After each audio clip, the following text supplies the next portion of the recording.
Siamo qui con il man of the match della partita, Giacomo Grieco. Sensazioni? È stata una partita molto dura, l'abbiamo sofferta fin dall'inizio, però alla fine ne siamo usciti come vincitori e ora ci aspettano i quarti di finale dei playoff. Sei un grande, ma quel gol, fortuna?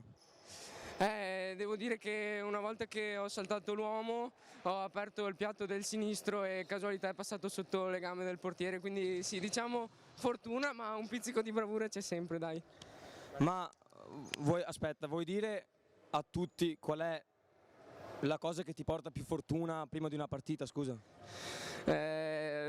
Diciamo che No, non vergognarti. ok, allora la dico seriamente, mentre ci facciamo la foto in pre-partita ho sempre il mio amico, il mio capitano qua a fianco. Amico è troppo. Sì, è il mio capitano a fianco che si diverte a fare gli scherzi, insomma, dai, non entriamo nei dettagli.